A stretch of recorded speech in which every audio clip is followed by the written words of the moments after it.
All right, well, the Champions League final is set for Sunday in Lisbon, and we are going to talk about it.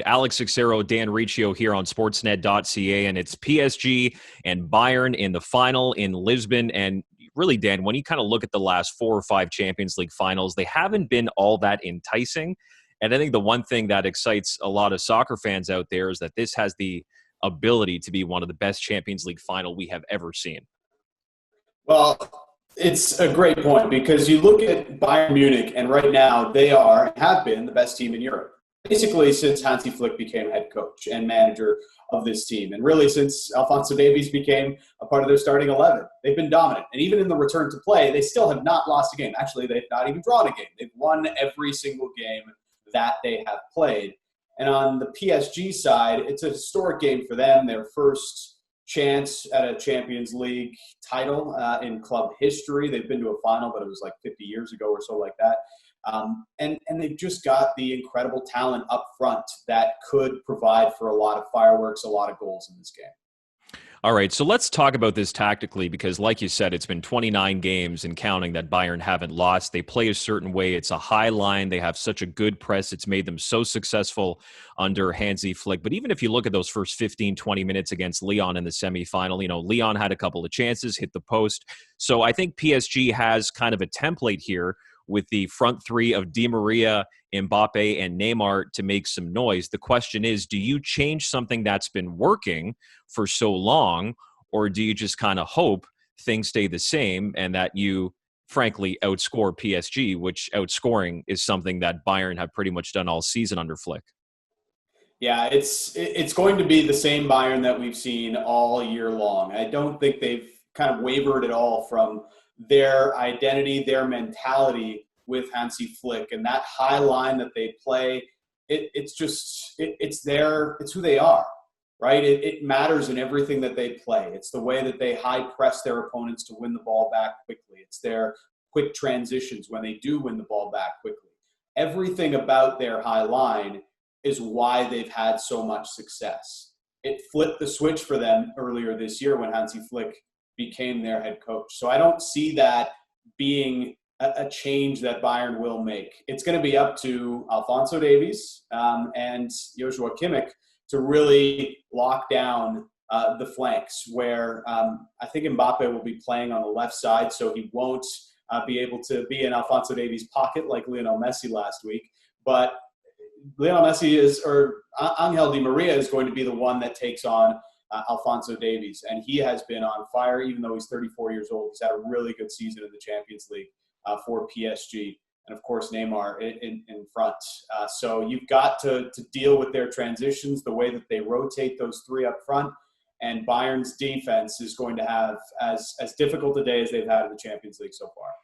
Yeah, I don't think tactically we're going to see many changes from Flick at the beginning. I think from a personnel perspective, maybe Nicolas Sula could come in at center back for Jerome Boateng, brings a little more pace. We could see Kingsley Coman start for Ivan Perisic. Again, it's kind of a pace thing because PSG are just such a quick attacking team. But in terms of dropping back a bit and opening up the midfield a bit more for what's a really good midfield for PSG. I just don't see Bayern doing that, at least at the beginning of the game. You mentioned Neymar, who's been getting a lot of talk. It looked like he was trying to go to Barcelona last summer. PSG fans were all over him. He got booed in his first match for the French Ligue 1, but he has had an incredible season, for the most part injury-free, and he has pretty much taken this team on his back. But it's Mbappe that you want to talk about. He was injured not too long ago, but featured in the semifinal. Do you think Mbappe for PSG will be the X factor on Sunday? Yeah, I think so. And if you look back to their match against Atalanta in the quarterfinal, even though he wasn't 100%, he came on as a substitute, immediately changed the game. Look, Mbappe is the best young player in world football. I know we like to just romance about Alphonso Davies, but Mbappe has the chance this weekend to basically complete the game. He's got the World Cup. He's got league titles. Now he can have a Champions League title. It's really incredible what he's done only at the age of 21 years old. But with Mbappe, you see a player that is kind of taking the mantle from Cristiano Ronaldo and Lionel Messi. We've kind of felt that. But also a Champions League final is always almost always featured Lionel Messi or Cristiano Ronaldo. It hasn't for the last couple of years. I think this is now the time where we start to see Kylian Mbappe be that guy that's a front runner for the Ballon d'Or every single year, and also probably in the Champions League final each and every season. Yeah, both Neymar and Mbappe are out of contract, I believe, in 2022. And you think if PSG is going to have to keep one of them, considering the age, and it's going to be Mbappe's team sooner rather than later. All right, let's close by talking about Alphonso Davies, because at 19 years of age, he's going to be the first Canadian international to start in a Champions League final. We saw Owen Hargreaves start for Man U in a final years ago, but of course he played for England and not Canada. At 19, he has at times dominated teams. We saw what he did to Barcelona and Ruben Semedo and Nelson Semedo. We saw what he did to Chelsea earlier in the competition. When you look at that front three, and maybe he'll see mostly Di Maria, a little bit of Mbappe, how do you think Alphonso Davies at 19 is going to be able to impact his first Champions League final? Well, the stage is never too big for Alphonso Davies. It's been pretty incredible to see how he's played in this tournament and been Bayern's, for me, their second best player throughout the course of the season.